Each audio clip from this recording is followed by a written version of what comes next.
So recently, a YouTuber named Marc Lou has been talking about how you should ship your products in 1 to 2 weeks only, and how if they flop right away, you should just give up completely. So in my opinion, this is a really bad advice for two different reasons. So firstly, sometimes it takes you a lot more than 2 weeks to create something. And secondly, your project will sometimes take 1 month to get traction, right? Like you shouldn't just give up on a project you've worked so hard on because maybe your marketing wasn't right?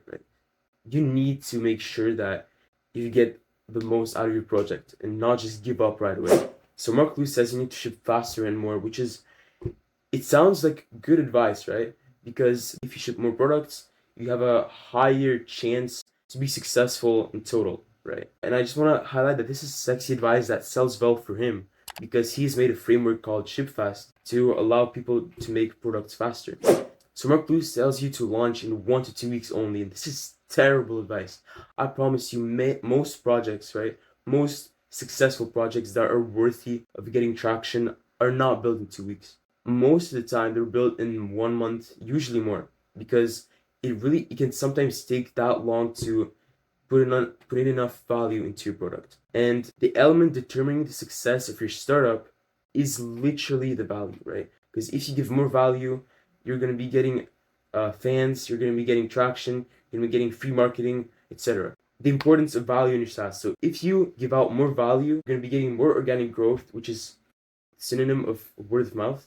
So people that are already using your app are going to be likelier to tell their friends and family about it because they like it so much. Also, it's going to be much easier to advertise it, right? Because imagine you're making a video on social media about your app and you're just listing out all of the different features. Well, that's going to be making people a lot more likelier to not scroll away. It's true, and I've noticed that because I noticed that when my app is actually impressive and people they look at the video that lists the feature of the app and they're like, wow, I can do all that with your app.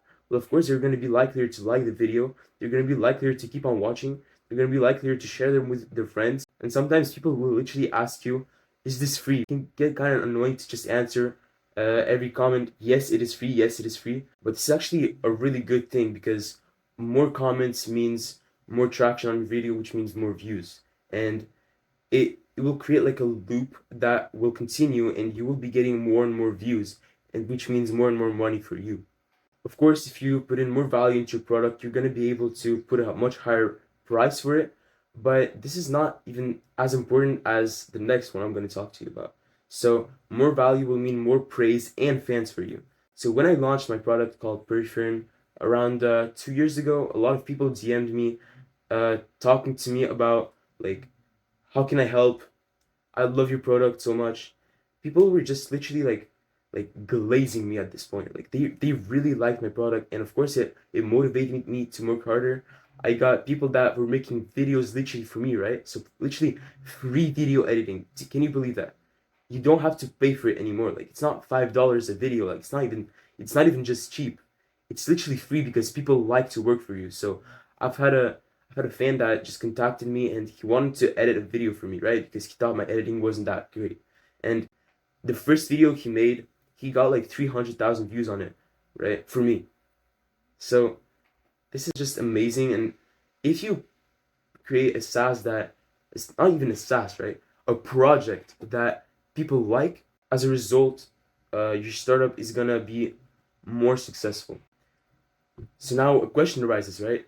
What if my startup fails? What if I put in 2 months of work in my startup and it fails? Well, truthfully, there's three reasons why a startup usually fails, right? First of all, the idea was trash, so nobody needs this app. Second, the execution was trash, so no one will, like, there are competitors that are doing it far better than you. Or third, the marketing was trash. And that's why I think for the execution part, it's sometimes really important because you want to put in as much value as you can into your app. So this way, people are likelier, like making your app good will make the marketing part and the idea part sometimes like better because even if you have bad marketing, oh, sorry, if you have bad marketing, like you don't know how to market, and you still and your app is still great, well, you should be fine most of the time. And even if your idea is trash, no, if your idea is trash, make sure your idea is great, okay? But if your marketing is bad, like usually you can balance it with a really good app. So now a short story about Perfin. So I built Perfin when I was about 13 years old, which is 2 years ago, and I had done a lot of research right beforehand. I had done literally months of research, right? So I realized there was a niche on TikTok that would be interested in my app, and then I started the development. In the development process, it probably took me around 2 months, 2 months, 3 months before I pushed out the first initial version. And I made sure that the people that saw the ad for Berkshire, they had no choice but try the app, right? I made sure of that because I wanted to make it so brain dead for them. Like they have to try my app because otherwise they're clearly missing out. That's what I wanted to. That's my was my mission with it. So, of course, when I posted my first video, I got I think around 1,000 likes on it, which was I guess 10,000 views or something like that, and that's actually really good for a first video. And in my opinion, it was mostly because the app was so great that people actually wanted to try it. Like I put in like in the video that I posted, I showed so many features of the app that people just were not only curious, but they felt like this could change their life in some way. Imagine I only took 1 week to build the app. This would have never happened. I would have never gotten a successful video from the start. And right now I have around 30K users on it because I haven't been working that much lately. So I probably got 30K users in around a few months of progress in total. But imagine I developed the app and launched it in 1 week. Hell, even like 3 weeks. 3 weeks. Imagine it took me only 3 weeks to develop the app. I would have never would have all of this have happened. So this really confirms the idea that it's fine if your development process takes 3 months and not 1 week. Like that's fine. Don't worry about it. Just trust the process and remember that this work that you're putting in right now is gonna be making your future easier, right? So don't worry. But for now, proof of concept, right? Which startups took months to develop and made good progress? And I think you're gonna be surprised by some of these because it's really interesting how some people can be biased. So literally ShipFast.